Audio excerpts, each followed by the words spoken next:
ക്രൂശിതൻ്റെ സ്നേഹിതർ എന്ന പരമ്പരയിലെ 5-ാമത്തെ ഭാഗം നിങ്ങളുടെ മുമ്പിൽ അവതരിപ്പിക്കാൻ പ്രാർത്ഥനയും ക്രിസ്തീയ ജീവിതവും എന്നതിലേക്ക് ശ്രദ്ധ തിരിക്കുന്നു. നിങ്ങൾക്കറിയാം, ഞാൻ കണ്ടമാലിനെ കുറിച്ചാണ് നിങ്ങളുടെ മുൻപിലെ പ്രോഗ്രാമുകളെല്ലാം അവതരിപ്പിച്ചിരിക്കുന്നത്. ഈ കോവിഡ് മഹാമാരി നമ്മളുടെ ജീവിതത്തെയൊക്കെ താറുമാറാക്കിയിരിക്കുകയാണ്. ജോലി നഷ്ടപ്പെട്ടവർ, ബിസിനസ് നഷ്ടപ്പെട്ടവർ, കടക്കണിയിൽപ്പെട്ടവർ, വീട്ടിൽ രോഗബാധ പിടിച്ച് രോഗികളായിരിക്കുന്നവർ, 65,000 പേര് കേരളത്തിൽ മരിച്ചു കഴിഞ്ഞു കോവിഡ് മഹാമാരി മൂലം. ഇത്തരം ഒരു അനുഭവത്തിലൂടെ ഇപ്പോൾ ജീവിക്കുന്നവരിൽ ആരും കടന്നു പോയിട്ടില്ല. ഇങ്ങനെയുള്ളൊരു സാഹചര്യത്തിൽ ദൈവത്തിൽ ആശ്രയിച്ച് പ്രാർത്ഥനയിൽ വിശ്വസിച്ച് നമുക്ക് മുന്നോട്ട് പോകാൻ കഴിയുമോ എന്ന് ചിന്തിക്കുന്നവരുണ്ട്, ആത്മഹത്യ ചെയ്തവരുമുണ്ട്. പക്ഷേ ഇതിലും വലിയ മഹാമാരി അല്ലെങ്കിൽ ഇതിലും വലിയ ദുരന്തം നേരിട്ട് ദൈവത്തെ സ്തുതിക്കുന്ന ഒരു 7 സുഹൃത്തുക്കളെയാണ് ഞാൻ നിങ്ങളുടെ മുമ്പിൽ അവതരിപ്പിക്കുന്നത്.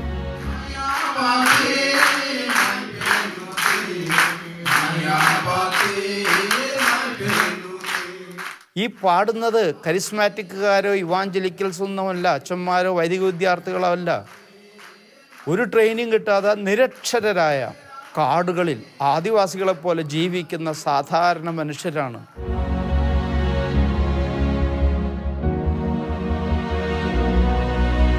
പതിനൊന്ന് കൊല്ലം ജയിലിൽ കിടന്ന് തീയിൽ തിളങ്ങിയ വിശ്വാസമാണ് കണ്ടമാലിലെ നിരപരാധികളുടേത്.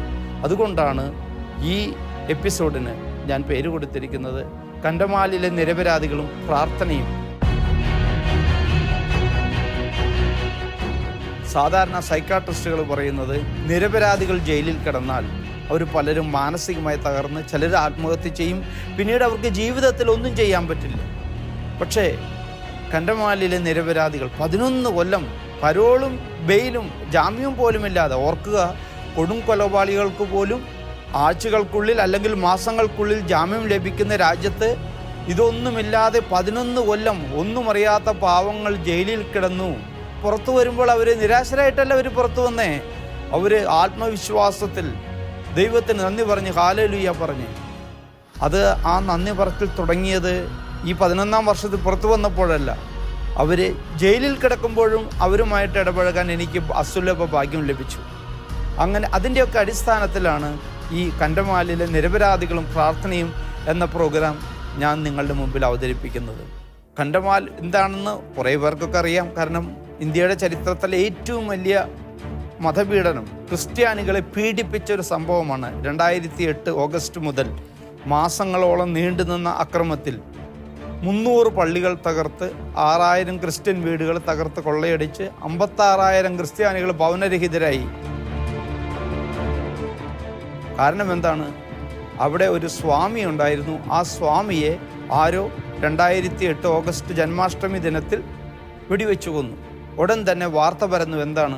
ക്രിസ്ത്യാനികൾ സ്വാമിയെ കൊന്നിരിക്കുന്നു. മാർപ്പാപ്പയുടെയും സോണിയാഗാന്ധിയുടെയും UPA ചെയർപേഴ്സണായിരുന്ന സോണിയാഗാന്ധിയുടെയും നിർദ്ദേശപ്രകാരം അന്നത്തെ കണ്ടമാലിൽ ആർച്ച് ബിഷപ്പായിരുന്ന ആർച്ച് ബിഷപ്പ് റാഫേൽ ചീനാത്തിൻ്റെ നേതൃത്വത്തിലാണ് ഇതെല്ലാം നടന്നത് എന്നാണ്. അതുകൊണ്ട് തന്നെ ക്രിസ്ത്യാനികളോട് പറഞ്ഞ്, നിങ്ങളെല്ലാം നിങ്ങളുടെ വിശ്വാസം ഉപേക്ഷിച്ച് നിങ്ങൾ ഞങ്ങളുടെ കൂടെ ചേരണം. പാവപ്പെട്ടവരെങ്കിലും നിരക്ഷരരെങ്കിലും കണ്ടമാലിലെ ക്രിസ്ത്യാനികൾ അവരുടെ വിശ്വാസത്തിന് വേണ്ടി ഇന്ത്യയുടെ ചരിത്രത്തിലെ ഏറ്റവും വലിയ സാക്ഷ്യം നൽകി. 100ഓളം പേരെ വെട്ടിനുറുക്കി കുഴിച്ചു മൂടി ചുട്ടുകരിച്ചു. എന്നിട്ട് ഇപ്പോൾ 2008 തുടങ്ങി 2022 കഴിഞ്ഞ 14 വർഷത്തിനിടയിൽ ക്രിസ്തീയ വിശ്വാസത്തിൻ്റെ മഹത്വമാണ് കണ്ടമാലിൽ തെളിയുന്നത്. അതിലെ ഏറ്റവും വലിയ ഉദാഹരണം എന്ന് പറയാവുന്നത് ഈ ജീവിക്കുന്ന രക്തസാക്ഷികളാണ്. അപ്പോൾ എങ്ങനെയാണ് ഈ പാവങ്ങൾ ജയിലിൽ പോയത് എന്ന് പറഞ്ഞാൽ അതൊരു നീണ്ട കഥയാണ്. ക്രിസ്ത്യാനികൾ സ്വാമിയെ കൊന്നു. അതുകൊണ്ട് 7 ക്രിസ്ത്യാനികളെ, ഒന്നും അറിയാത്ത 7 ക്രിസ്ത്യാനികളെ ഉടൻ തന്നെ പോലീസ് സ്റ്റേഷനിൽ കൊണ്ടുവന്നിട്ടു. കൂടുതൽ അതിൻ്റെ രാഷ്ട്രീയത്തിലേക്കൊന്നും ഞാൻ പ്രവേശിക്കുന്നില്ല. അതിനെക്കുറിച്ചൊക്കെ ഞാൻ ഒരുപാട് എഴുതുകയും മറ്റു പ്രോഗ്രാമൊക്കെ തയ്യാറാക്കുകയും ചെയ്തിട്ടുണ്ട്. പോലീസ് അറസ്റ്റ് ചെയ്ത ആദ്യത്തെ 7 പേരെ 40 ദിവസം കഴിഞ്ഞപ്പോൾ പോലീസ് വിട്ടയച്ചു. കാരണം അവർക്കെതിരെ തെളിവൊന്നുമില്ല. അങ്ങനെ ആദ്യം അറസ്റ്റ് ചെയ്ത ബാച്ചാണ് ഈ കാണുന്നത്. 40 ദിവസം കഴിഞ്ഞ് ഇവരെ വിട്ടയച്ച് അടുത്ത സെക്കൻഡ് ബാച്ചിനെ പിടിച്ചു കൊണ്ടുവന്ന് 7 പേര്. അവരാണ് നമ്മുടെ ഈ ഹീറോസ്, കണ്ടമാലിലെ നിരപരാധികൾ. വളരെ ചുരുക്കമായിട്ട് ഞാൻ അവരെ ഓരോരുത്തരെയും ഇൻട്രൊഡ്യൂസ് ചെയ്യുകയാണ്. അത് ആൽഫബറ്റിക് ഓർഡറിലാണ്, കാരണം ഒരാൾക്ക് നമ്മൾ പ്രാധാന്യം കൊടുത്തു മറ്റാൾക്ക് കൊടുത്തില്ല എന്ന് വരാനായിട്ട്. 7 പേരിൽ ഒരാളാണ് ഭാസ്കർ സുനമാജി. ഈ ഭാസ്കർ സുനമാജി കല്യാണം കഴിഞ്ഞ് 7 മാസം കഴിഞ്ഞൊരു കൊച്ചു മകനുണ്ടായ സമയത്താണ്, 6 മാസം കഴിഞ്ഞിരിക്കുമ്പോഴാണ് ഭാസ്കറിന് ഒരു ദിവസം പോലീസ് വന്ന് കൊണ്ടുപോയത്. പിന്നെ ഭാസ്കർ വീട്ടിൽ തിരിച്ചെത്തുന്നത് 2019 ഡിസംബറിലാണ്, എന്ന് പറഞ്ഞാൽ 11 വർഷം കഴിഞ്ഞു. വിജയ് കുമാർ, അദ്ദേഹമാണ് ഈ 7 പേരിൽ സ്കൂളിൽ പോയിരുന്ന ഒരു വ്യക്തി. അദ്ദേഹം അവിടുത്തെ ക്രിസ്ത്യൻ നേതാവും ഒരു കോൺട്രാക്ടറൊക്കെയാണ്. അദ്ദേഹമാണ് ക്രിസ്ത്യാനികൾ ആക്രമിക്കപ്പെട്ടപ്പോൾ വൈദികരെയും സിസ്റ്റേഴ്സിനെയും കുട്ടികളെയൊക്കെ സുരക്ഷിത സ്ഥലത്തിലേക്ക് മാറ്റിയത്. 4 മാസം കഴിഞ്ഞ് സ്വാമിയെ കൊന്നു എന്ന പേരിൽ വിജയിനെ അറസ്റ്റ് ചെയ്തു. വിജയ് പിന്നീട് എന്നോട് പറഞ്ഞൊരു കാര്യമുണ്ട്. എന്താണ്? വൈദികരാണ് സ്വാമിയെ കൊല്ലുന്നതിന് നേതൃത്വം നൽകിയത് എന്ന് പറഞ്ഞാൽ നിങ്ങളെ വിട്ടയക്കാന്ന്. പക്ഷേ കത്തോലിക്കനല്ലെങ്കിലും വിജയ് ഒരു ക്രിസ്ത്യാനിക്കെതിരെ കള്ളസാക്ഷ്യം പറയില്ല. എന്ത് സഹിക്കേണ്ടി വന്നാലും ഞാൻ ജയിലിൽ തന്നെ കിടക്കും. അത് കഴിഞ്ഞ് ബുദ്ധദേവ് നായക്, അദ്ദേഹം ഒരു കൂലിപ്പണിക്കാരനായിരുന്നു, 4 മക്കളുണ്ട്. അദ്ദേഹത്തിൻ്റെ സുഹൃത്തുക്കൾ പറഞ്ഞ് നിങ്ങളെ അറസ്റ്റ് ചെയ്യാൻ വഴിയുണ്ട്. ബുദ്ധദേവ് അതൊന്നും വിചാരിച്ചു ഞാനൊരു കുറ്റമൊന്നും ചെയ്തിട്ടില്ല, പിന്നെ എന്തിനാണ് എന്നെ അറസ്റ്റ് ചെയ്യുന്നത്? പക്ഷേ ബുദ്ധദേവിനെ ജയിലിലിട്ടു. ദുർജോ സോനമാജി, നിങ്ങൾ ആലോചിച്ച് നോക്കി, രാത്രി അല്പം സ്മോളൊക്കെ അടിച്ച് സുഖമായിട്ട് പാതിരയ്ക്ക് അണ്ടർവെയറിൽ കിടന്നുറങ്ങുന്ന മനുഷ്യനെ പോലീസ് വന്ന് രാത്രി പൊക്കിക്കൊണ്ടുപോയി. ദുർജോയ്ക്ക് പോലും അറിയില്ല ആരാ എടുത്തു കൊണ്ടുപോയി, എന്തിനാ എടുത്തു കൊണ്ടുപോയെന്ന്. അപ്പോൾ ദുർജോയ്ക്കെതിരെയുള്ള കുറ്റം സ്വാമിയുടെ കൊലപാതകർ ഒരാളെന്നാണ്. പക്ഷേ ദുർജോ സ്വാമി കൊല്ലപ്പെടുന്ന സമയത്ത് ട്രെയിനിലായിരുന്നു. എറണാകുളത്തെ ലിസ് ആശുപത്രിയിൽ ക്യാൻറ്റീനിൽ ജോലി ചെയ്യാൻ മരുമകനും മറ്റു സുഹൃത്തുക്കളും കൂടി അദ്ദേഹം ട്രെയിനിൽ യാത്ര ചെയ്യുന്ന സമയത്താണ് സ്വാമി കൊല്ലപ്പെട്ടത്. എന്നിട്ടും പിന്നീട് അദ്ദേഹം നാട്ടിലേക്ക് തിരിച്ചു വന്ന് 4 മാസം കഴിഞ്ഞപ്പോഴാണ് പോലീസ് അദ്ദേഹത്തെ അറസ്റ്റ് ചെയ്തത്. ഗോർനാഥ് ചലാൻസേത്ത്, അദ്ദേഹം നിരക്ഷരനായിരുന്നെങ്കിലും പിന്നീട് അക്ഷരമൊക്കെ പഠിച്ച് അക്ഷര വിദ്യാഭ്യാസം നേടി കൊട്ടാരക്കരയിലെ ബ്ലോക്ക് പഞ്ചായത്ത് പ്രസിഡൻ്റായ ഒരു രാഷ്ട്രീയ നേതാവാണ്, പോപ്പുലറായിട്ടുള്ള നേതാവാണ്. അദ്ദേഹം പോലീസുകാരായിട്ട് വളരെ അടുപ്പമുണ്ട്. അവർ വന്ന് പറഞ്ഞ് ഞങ്ങളുടെ കൂടെ വരണം. അങ്ങനെ ഒരു ദിവസം ഗോർനാഥിനെ പിടിച്ചു കൊണ്ടുപോയി. അത് കഴിഞ്ഞ് ഗോർനാഥും 11 കൊല്ലം ജയിലിൽ കിടന്നു. ഇനി ഈ 7 പേരിൽ ഏറ്റവും പാവം എന്ന പച്ചപാവം മുണ്ട ബഡമാജി, ഒരു ഡം മാൻ, ഒരു മന്ദബുദ്ധി പോലെയുള്ള മനുഷ്യനാണ്. സ്കൂളിൽ പോയിട്ടില്ല, ഗ്രാമത്തിൽ നിന്ന് പോലും പുറത്തു പോയില്ല. അദ്ദേഹത്തിൻ്റെ ഭാര്യ പറയുന്നു മുണ്ട ഒരു അനിമലാണ്, ഒരു മൃഗമാണ്. കാരണം ഭക്ഷണം കഴിക്കും, ജോലി ചെയ്യും, കിടന്നുറങ്ങും, ആരോടും സംസാരിക്കില്ല. ഇങ്ങനെയുള്ള മുണ്ടയെയും 50 കിലോമീറ്റർ പോയി സ്വാമിയെ കൊല്ലാനായിട്ട് അതിൽ പ്രതിയാണെന്നാണ് പോലീസ് അവകാശപ്പെടുന്നത്. അതുപോലെ അതിൽ 7ാമത്തെ പ്രതി എന്ന് പറഞ്ഞ ആൽഫബറ്റിക് ഓർഡറിൽ സനാതനും നിരക്ഷരനാണ്. സനാതൻ ഗ്രാമത്തിലെ കന്നുകാലികളെ മേച്ച് നടന്നിരുന്ന ഒരു ഇടയെന്ന് പറയാം. കാരണം അദ്ദേഹവും സ്വാമി കൊല്ലപ്പെടുന്ന ദിവസം ആ ഗ്രാമത്തിലെ പോത്തുകളെയും പശുക്കളെയും ആടുകളെയൊക്കെ മേയ്ക്കാൻ പോയിട്ട് കാട്ടിൽ നിന്ന് തിരിച്ചു വരുന്നതാണ്. അദ്ദേഹവും 50 കിലോമീറ്റർ ദൂരെ പോയി സ്വാമിയെ കൊന്നു എന്നാണ് അവർക്കുള്ള ആരോപണം. അങ്ങനെ ഈ 11 ക്രിസ്ത്യാനികൾ ജയിലിലായി. അവരെ പിടിച്ച് ഫുൽബാനി, കണ്ടമാലിൻ്റെ തലസ്ഥാനമായ ജില്ലാ ആസ്ഥാനമായ ഫുൽബാനിയിലെ ജയിലിൽ കൊണ്ടുചെന്നിട്ടു. ഈ കാണുന്നതാണ് ആ ജയിൽ. ആ ജയിലിൽ ചെന്നപ്പോൾ 300ഓളം പേരുള്ളതാണ്. അവിടെ ഏതാനും ക്രിസ്ത്യാനികൾ മാത്രമേ ഉള്ളൂ. അവിടെയുള്ള തടവറയിലുള്ളവരെ അവർ ആക്രമിക്കാൻ തുടങ്ങി. നീ സ്വാമിയെ കൊന്നു, യു ബ്ലഡി സ്വാമിയെ കൊന്നു എന്ന് പറഞ്ഞ് ചിലർ അവൻ്റെ മുഖത്ത് തുപ്പും, അവരെ മുടി വലിക്കും, അവരെ തല്ലും. ചിലർ ഫുട്ബോൾ പോലെ കിക്ക് ചെയ്യും, അവർ നടന്നു പോകുമ്പോഴൊക്കെ തല്ലും. ഈ പാവങ്ങൾ എന്താ ചെയ്യുന്നത്? ഇവിടെയാണ് നമ്മുടെ ക്രിസ്തീയ വിശ്വാസത്തിലേക്ക് നമ്മൾ വരുന്നത്. നിരപരാധികളുടെ പ്രാർത്ഥനയും വിശ്വാസവും. അവർ 7 പേര്, അതിൽ 4 പേർക്ക് പരസ്പരം അറിയുള്ളൂ, ബാക്കി 3 പേർക്ക് ആരെയും അറിയില്ല. ഇവർ 7 പേരും കൂടി ഇരുന്ന് അവിടെ നിന്ന് പ്രാർത്ഥിക്കാൻ തുടങ്ങി. നമ്മളൊക്കെ ചെയ്യുന്നതാണ്. പ്രശ്നങ്ങൾ വന്ന് നമുക്ക് അതിന് നേരിടാൻ പറ്റാതെ നമ്മൾ പ്രാർത്ഥന തുടങ്ങി. അങ്ങനെ പ്രാർത്ഥിച്ച് അവർ തുടർച്ചയായി പ്രാർത്ഥന തുടങ്ങിക്കഴിഞ്ഞപ്പോൾ അവർ പ്രാർത്ഥിക്കുന്നത് എന്താണ്? ദൈവമേ ഇവരോട് പൊറുക്കണമേ, കണ്ടമാലിൽ ശാന്തി ഉണ്ടാകണം, ഇവർ ചെയ്യുന്നത് എന്തെന്ന് ഇവർക്ക് അറിയുന്നില്ല. ഈ പ്രാർത്ഥനയൊക്കെ കണ്ടു കഴിഞ്ഞപ്പോൾ ജയിലിലുള്ള മറ്റു തറവാളികൾ ഇവർ നോക്കുന്നുണ്ട്. അവർക്ക് സംശയം, ഇതെന്ത് തട്ടിപ്പാണ്. കാരണം ഇത് തല്ല് കിട്ടാനായിട്ട് രക്ഷപ്പെടാനുള്ളൊരു വഴിയായിരിക്കും എന്ന് വിചാരിച്ച് അവർ ഗവനിക്കാതെ അവരിങ്ങനെ വീണ്ടും ഇവരെ ആക്രമിക്കുകയും ഉപദ്രവിക്കുകയൊക്കെ ചെയ്തിരുന്നു. പക്ഷേ ഈ ക്രിസ്ത്യാനികൾ 7 നിരപരാധികൾ തുടർച്ചയായി പ്രാർത്ഥനയിലിരിക്കുന്ന കണ്ടപ്പോൾ ചിലർക്കൊക്കെ ഒരു ജിജ്ഞാസ, എന്താണ് ഇതിൻ്റെ സീക്രട്ട്? അപ്പോൾ അവരൊക്കെ പതുക്കുന്നത് വാച്ച് ചെയ്യാൻ തുടങ്ങി. ജയിലിൽ ഇവരുടെ പ്രാർത്ഥന കൂടുതൽ പേർ ശ്രദ്ധിക്കാൻ തുടങ്ങി. 300 പേരുള്ള ജയിലാണ്. അവർ പ്രാർത്ഥിച്ച് അപ്പോൾ അവർക്ക് തോന്നി ഇതിൽ എന്തോ ഉണ്ടല്ലോ. പതുക്കെ പിന്നെ അതുമാത്രമല്ല, എത്രയൊക്കെ ഉപദ്രവിച്ചാലും ഈ പാവങ്ങൾ ഒരിക്കലും പ്രതികരിക്കില്ല. എല്ലാവരും കണ്ടച്ചിരിക്കും, ആരോടും വിദ്വേഷമില്ല. അതൊരു തനിയെ ഒരു കർത്താവ് പഠിപ്പിച്ച ജീവിതം അവരവിടെ കണ്ടമാൽ ജയിലിൽ പ്രവർത്തിക്കുമ്പോഴൊക്കെയാണ്. ഇടത്ത് കരണം തടിച്ചവന് വലത് കരണം കാണിച്ചു കൊടുക്കുന്ന ആ ക്രിസ്തുവിൻ്റെ ഉപദേശമാണ് അവരവിടെ കാണിച്ചത്. അങ്ങനെ അവരുടെ ആ ഫോർഗിവിങ്, ആ ക്ഷമിക്കുന്ന പെരുമാറ്റം പലരെയും ആകർഷിച്ചു. ചുരുക്കി പറഞ്ഞാൽ ഏതാനും മാസങ്ങളൊക്കെ കഴിഞ്ഞപ്പോൾ ജയിലിലുള്ള മറ്റുള്ളവരും ഇവരുടെ പ്രാർത്ഥനയിൽ കൂടാൻ തുടങ്ങി. കാരണം ഇവർ പ്രാർത്ഥിച്ച് സമാധാനമായിട്ട് ജീവിക്കുന്നു. അപ്പോൾ പിന്നെ നമുക്കെന്തുകൊണ്ട് അങ്ങനെ അവർ പ്രാർത്ഥനയിൽ കൂടാൻ തുടങ്ങി. പതുക്കെ ഇവരവിടുത്തെ ഹീലേഴ്സായി. എന്ന് പറഞ്ഞാൽ അവർക്കൊക്കെ എന്തെങ്കിലും അസുഖം വന്നാൽ പറയും, നിങ്ങൾ പ്രാർത്ഥിച്ചാൽ ഞങ്ങളുടെ രോഗം മാറും. ക്രിസ്തീയ വിശ്വാസം അവരവിടെ അക്ഷരാർത്ഥത്തിൽ നിറവേറ്റുകയാണ്. ഇഫ് യു പ്രേ നിങ്ങൾ സൗഖ്യം പ്രാപിക്കും, നിങ്ങൾ പ്രാർത്ഥിച്ചാൽ നിങ്ങൾക്ക് സൗഖ്യം കിട്ടുന്ന പറഞ്ഞു. അപ്പോൾ ഒരുപക്ഷെ നിങ്ങൾ ചോദിക്കുക, ഞാൻ ഇതെങ്ങനെയൊക്കെ അറിഞ്ഞാൽ ഈ കണ്ടമാൽ ജയിലിൽ നടന്ന കാര്യങ്ങൾ. അതൊരു നീണ്ട കഥയാണ്. ഞാൻ കഴിഞ്ഞ 14 വർഷമായി തികച്ചും യാദൃശ്ചികമായ ഒരു ജേർണലിസ്റ്റ് എന്ന നിലയിൽ കണ്ടമാലിൽ ഈ അക്രമം നടക്കുന്ന സമയത്ത് പോയി. പിന്നീട് അത് ഒരു ലൈഫ് ചേഞ്ചിങ്, എൻ്റെ ജീവിതത്തെ വഴിമാറ്റിയ ഒരു അനുഭവമായി മാറി. Ashes that lie in Kandamal is not the ash of the churches or Christian houses, but is the ash of Indian secularism. അപ്പം അങ്ങനെ നടക്കുന്ന സമയത്താണ് 7 നിരപരാധികൾ ജയിലിൽ കിടക്കുന്നു. അവരുടെ വിചാരണ അതിവേഗ കോടതിയിലാണ്. അവരെ കൊണ്ടുവരുന്ന സീൻ കണ്ടാൽ നമ്മൾ വലിയ മൂവികളിൽ പോലെയാണ്, ഇംഗ്ലീഷ് മൂവിയിലൊക്കെ കാണുന്ന പോലെ. കൂട്ടച്ചങ്ങലയിട്ട് AK-47 പിടിച്ച പോലീസുകാരാണ് ഇവരെ ഒരു ബസ്സിൽ കൊണ്ടുവന്ന് ഇറക്കുന്ന, വിചാരണയ്ക്ക് കൊണ്ടുപോകുന്നു. അത് കഴിഞ്ഞ് വൈകുന്നേരം തിരിച്ചു പോകും അതേ സീൻ. അപ്പം ഞാൻ വിചാരിച്ചു എന്തായാലും ഒരു ഫോട്ടോ എടുത്താലും. അവിടെ നിൽക്കുമ്പോൾ ഇവർ ഇറങ്ങി വരുന്ന നേരത്ത് പോലീസുകാർ വന്ന് എന്നെ ഒന്നും തള്ളോ, എൻ്റെ ക്യാമറയൊക്കെ പിടിച്ച് പറിച്ച്. അപ്പോഴേക്കും അവർ വണ്ടി കയറി, എനിക്ക് ഫോട്ടോ എടുക്കാൻ പറ്റിയില്ല. അത് കഴിഞ്ഞ് ഞാൻ ആ ഗ്രില്ലിട്ട ബസ്സിൻ്റെ സൈഡിൽ കൂടെ നോക്കുമ്പോൾ ഇവരെ കരയുന്ന മുഖമാണ്, ഒരു ദയനീയ മുഖം. അപ്പോൾ എൻ്റെ മനസ്സിൽ തോന്നി ഇവർക്ക് വേണ്ടി എന്തെങ്കിലും ചെയ്യണം. അതൊരു നീണ്ട കഥയാണ്. 2011 തുടങ്ങിയതാണ്. പതുക്കെ ഞാൻ ഇവരെക്കുറിച്ച് കൂടുതൽ അന്വേഷിച്ചപ്പോൾ അവിടെ ഒരു മലയാളി, ഒരു Montfort brother Markose, KG Markose. ഈ മാർക്കോസിനെ കണ്ടമാലിലെ കാവൽക്കാരനെന്ന് ഞാൻ എൻ്റെ 21-ാം നൂറ്റാണ്ടിലെ ആദിമ ക്രിസ്ത്യാനികൾ എന്ന പുസ്തകത്തിൽ വിവരിച്ചിട്ടുണ്ട്. കാരണം കണ്ടമാലിൽ നിന്ന് പലരും ഭയം കൊണ്ട് ഓടിയ സമയത്ത് അവിടെ നിന്ന് ധീരനായിട്ട് പ്രശ്നങ്ങളിലുള്ളവരെ സഹായിച്ചിരുന്ന ഈ ബ്രദർ അഡ്വക്കേറ്റും കൂടിയാണ്. ഡൽഹി ഹൈക്കോർട്ടിലെ അഡ്വക്കേറ്റ് രജിസ്റ്റർ ചെയ്ത മാർക്കോസ് വഴി ജയിലിൽ ഇവരൊക്കെ ആയിട്ട് ബന്ധപ്പെട്ടു. അത് കഴിഞ്ഞ് അവരുടെ ഭാര്യമാരെ കണ്ടുപിടിച്ചു. കണ്ടമാലിലെ കാട്ടിൽ ഇവരെ ഭാര്യമാർ 7 പേരും നിരക്ഷരരാണ്, ആരും സ്കൂൾ കാണാത്ത സ്ത്രീകളാണ്. മാർക്കോസ് വഴി അവരെന്നെ ബലികുട എന്ന സ്ഥലത്ത് കൊണ്ടുവന്ന് ഞാൻ ആദ്യമായിട്ട് കണ്ടു. അവരുടെ കഥയൊക്കെ ട്രാൻസ്ലേഷൻ വഴിയാണ്. കാരണം അവർ ഒഡിയ പറയില്ല, ഹിന്ദി പറയില്ല, അവർ പറയുന്ന ഒറ്റ ഭാഷ കുയി, ആദിവാസികളുടെ. അപ്പോൾ ഇത് മാർക്കോസ് വളരെ എക്സ്പെർട്ടാണ്. മാർക്കോസ് ഇതൊക്കെ പറഞ്ഞ് ഞാൻ ഈ ഭാഷയൊക്കെ അവരൊന്ന് ട്രാൻസ്ലേഷൻ വഴി ഇതൊക്കെ കേട്ട് കഴിഞ്ഞപ്പോൾ ഞാൻ അവരുടെ നാടുകളിലേക്ക് പോകാൻ. ഇവർക്കെടുക്കുന്ന ജയിലിൽ നിന്ന് 150 കിലോമീറ്റർ യാത്ര ചെയ്ത് കൊട്ടാകറിലേക്ക് പോയി.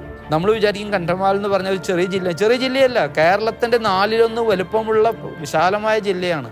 അവിടെ ചെന്നപ്പോൾ അതിലും ദയനീയമാണ്. അവരുടെ വീടുകളെ കണ്ടാൽ ഇടിഞ്ഞു പൊളിഞ്ഞ് കിടക്കുന്ന വീടുകൾ, കൊച്ചു വീടുകളാണ് കാട്ടിലെ, അത് തന്നെ ഇടിഞ്ഞു പൊളിഞ്ഞ് കിടക്കുന്നു. ഇനി അവരുടെ അയൽവാസികൾ വന്ന് പറയാണ് ഇവരൊക്കെ നിരപരാധികളാണ്, ഇവരെന്തിനാണ് പിടിച്ചു കൊണ്ടുപോയിരിക്കുന്നത്. അപ്പോൾ എനിക്ക് തോന്നിയത് നമ്മൾ എന്തെങ്കിലും കൂടുതലൊക്കെ ചെയ്യണം. അങ്ങനെ ഞാൻ അവിടെ നിന്ന് തിരിച്ചു പോന്നു. അപ്പോൾ ഞാൻ വിചാരിച്ചു എന്തായാലും ജയിലിൽ പോയി, ഫുൽബാനി ജയിലിൽ പോയിട്ട് ഇവരെ ഒന്ന് കാണാം. ജയിൽ സൂപ്രൻ്റെ അടുത്ത് ചെന്നപ്പോൾ പറഞ്ഞില്ല, നിങ്ങളെ കാണാൻ അനുവദിക്കില്ല. ജയിൽ സൂപ്രണ്ട് കൃത്യമായിട്ട് പറഞ്ഞു, അങ്ങനെ ഡയറക്ഷൻ ഉണ്ട്. അപ്പം ഞാൻ വീണ്ടും ചോദിച്ചു എന്തെങ്കിലും വഴിയുണ്ട്. അപ്പോൾ പറഞ്ഞു ഒരു കാര്യം ചെയ്യാൻ വേണമെങ്കിൽ അതെനിക്ക് അനുവദിക്കാം, നിങ്ങൾ ആരെയും ബന്ധുക്കളെ കൊണ്ടുവരികയാണെങ്കിൽ ഞാൻ ജയിലിൽ കടത്തിവിടാം. അങ്ങനെ അവിടെ ജയിലിലുള്ള ഭാസ്കർ സുനമാജി, നമ്മൾ നേരത്തെ കണ്ടതാണ്, നിരക്ഷരനായിരുന്നു. ഈ ഭാസ്കർ സുനമാജിയുടെ 8 വയസ്സുള്ള മകനെ ആ കാട്ടിൽ പഠിപ്പിക്കാൻ പറ്റാത്തതുകൊണ്ട് ഭാര്യ ഈ ജയിലിനടുത്തുള്ള ഒരു പാസ്റ്ററുടെ വീട്ടിലാണ് നിർത്തിയിരുന്നത്. അവിടെയാണ് ഈ 8 വയസ്സുള്ള മകൻ പഠിക്കുന്നത്. അപ്പോൾ ഈ ദാവൂദിനെയും കൂട്ടി ഞാൻ ജയിലിൽ പോയി. അതൊരു ജീവിതത്തിൽ മറക്കാൻ പറ്റാത്തൊരു അനുഭവമായിരുന്നു. 8 വയസ്സുള്ള മകനും കൂടി ഞങ്ങൾ ജയിലിൻ്റെ വിസിറ്റേഴ്സ് ഏരിയയിൽ പോയി നിന്നു. അപ്പുറത്ത് പറഞ്ഞ സമയത്ത് ഭാസ്കർ, ഞങ്ങൾ 2 പേർ, ഞങ്ങൾ നിൽക്കുന്നിടത്തുനിന്ന് 3-4 അടി അകലെ 2 വശത്തും ഗ്രില്ലാണ്. അപ്പോൾ ഭാസ്കർ മകനെ കണ്ട് സന്തോഷപൂർവ്വം 6 മാസമുള്ളപ്പോൾ കണ്ട മകനെയാണ് വീണ്ടും കാണുന്നത്. ഭാസ്കർ മോനോട് ഈ ദാവൂദിനോട് ചോദിച്ചു, എങ്ങനെയുണ്ട് സ്കൂളിൽ, നീ പഠിക്കുന്നുണ്ടോ, എങ്ങനെയല്ല. ഈ പയ്യനൊരു അക്ഷരമുണ്ടില്ല, അവൻ തല ഉലുക്കി നിൽക്കുകയാണ്. കാരണം അവന് അപ്പനെന്താന്ന് പറഞ്ഞാൽ അവനറിയില്ല. അവസാനം ദാവൂദിൻ്റെ നിൽപ്പ് കണ്ട് ഭാസ്കർക്ക് അറിയാൻ തുടങ്ങി. അപ്പം ഞാൻ ഭാസ്കറിനോട് ചോദിച്ചു, ഒരു ട്രാൻസ്ലേറ്ററിൻ്റെ എൻ്റെ കൂടെ ഒരു വക്കീൽ, ആ വക്കീൽ വഴി ഞാൻ ചോദിച്ചു, ഭാസ്കർ നീ എങ്ങനെയാണ് ജയിലിൽ കഴിയുന്നത്? അപ്പോൾ ഒരു 7 കൊല്ലം കഴിഞ്ഞ സമയത്താണ് കാണുന്നത്, 2015 അപ്പോൾ ഭാസ്കർ പറഞ്ഞ മറുപടിയാണ് എന്താണെന്നറിയോ? ഐ പ്രേ, ഞാൻ പ്രാർത്ഥിക്കുന്നു. സഹോദരരെ, ഇതൊരു ഒരു മനുഷ്യൻ്റെ ജീവിതമാണ്. ക്രിസ്തു പഠിപ്പിച്ച ഭാഷ. ദൈവപുത്രനായ ക്രിസ്തു പോലും ഗത്സമനി തോട്ടത്തിൽ പോയി പ്രാർത്ഥിച്ചു കുരിശുമരണത്തിൻ്റെ തലേന്ന്. ക്രിസ്തീയ ജീവിതത്തിൽ നിന്ന് പ്രാർത്ഥനയെ ഒഴിവാക്കാൻ പറ്റില്ല. ഇപ്പോൾ ഭാസ്കർ പറയാണ്, എൻ്റെ മനസ്സ് മുഴുവൻ നിൽക്കുകയാണ്, ദുഃഖങ്ങളാണ്. ഞാൻ രാത്രിയിൽ ഇങ്ങനെ പ്രാർത്ഥിച്ച് അവസാനം തന്നെ ഉറങ്ങിപ്പോകും. ഇതുകൊണ്ടാണ് ഞാൻ, നിങ്ങളിപ്പോൾ ചിലരൊക്കെ വായിച്ചു കാണും, എൻ്റെ 21-ാം നൂറ്റാണ്ടിൽ ആദിമ ക്രിസ്ത്യാനികൾ, early Christians of 21st century, കണ്ടമാലിലെ വിശ്വാസം വിവരിക്കാൻ ഏറ്റവും പറ്റിയ വാക്കതാണ്.